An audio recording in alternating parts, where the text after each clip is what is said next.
new show focused on disability, accessibility, inclusion, and everything in between. Our major aim is to take away the "this" from disability. Our major aim is to take away the "this" from disability, empowering people to live the best life they can here on earth. So basically, my name is Agada Carlo and I'm a physiotherapist practicing in the UK, and of course, I'm a wheelchair therapist basically. That is why I like talking about wheelchairs, about accessibility, about independent living, about everything that has to do with functional abilities. With me, we have a seasoned occupational therapist.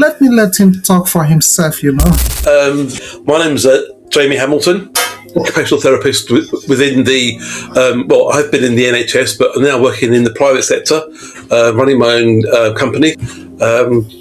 Can I say what it is? Yeah. It's called Hamilton Occupational Therapy Solutions.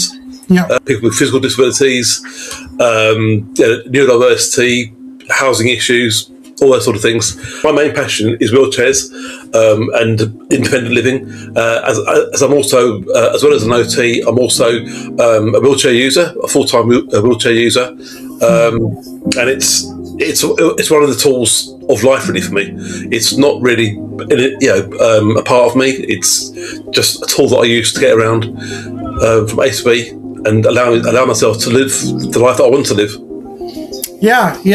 That's a nice one. As I said, he's a really seasoned occupational therapist. You can see he runs his own company, and of course, he has the lived experience. He's a wheelchair user, and this is like from birth, and he has just been using wheelchairs. So you can think about his experience. It's more like decades of experience in wheelchair, basically. Many decades. Many decades. Yeah, so that's really good. But today, we are looking at a very interesting topic. You do not look disabled. Yeah. This is a statement that a lot of people say to people who are disabled, and they just look at them and say, "You do not look disabled." And it's a very one would say it's a shame that such words still exist, especially in the 26th century. Mm-hmm. Yeah, because people are dealing with pain, people are dealing with stress, people are dealing with emotional disturbances, psychological instabilities, and among all these, when they step out of their home, then they are now have to battle with proving themselves as disabled or not disabled, having to perform their disability, and it's just very shameful and laughable. But yeah, let you talk. What do you think about this topic? Like people telling others that they don't look disabled. It's a shame, really, on their lives and what they believe.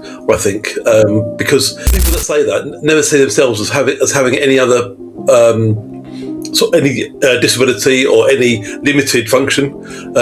Whereas I've always felt that all of us have got some sort of limited function in some way, whether that's cognitive, mental, emotional, physical limitations. We all struggle with different things, and it may not be a disability, which is what my main ethos, I suppose, around disability, and why I like taking the dis out of disability. Yeah, because we've all got ability in some way. Yeah. I actually agree with you. Everybody has their own abilities, and I think this ability basically varies from person to person. Yeah. So when people now see others who may not be at the same level of ability as they are, or apparently appear to be at the same level of ability, they now assume that such person is not disabled. I think, as you said, it's really a reflection of what that person is and how they are decision making and judgment is, Yeah. as well as their values to life. Basically, like I look at the person saying it rather than the person that is being said to, because on the long run we choose what we say and what we don't say to people who come around us. Exactly. I mean, I run a clinic twice a week, and people always come in and say to me, "I didn't realise you were disabled." But they knew that they were coming to see an occupational therapist. But they all say to me, "I didn't think you were in a wheelchair, or didn't know you were in a wheelchair." What difference does that make? Exactly. What different? I love how you ask that question. What difference does that make? You know, if somebody has diabetes or the person doesn't have diabetes, do you go around telling people in the public that, oh, you don't have diabetes or you don't look like you have diabetes?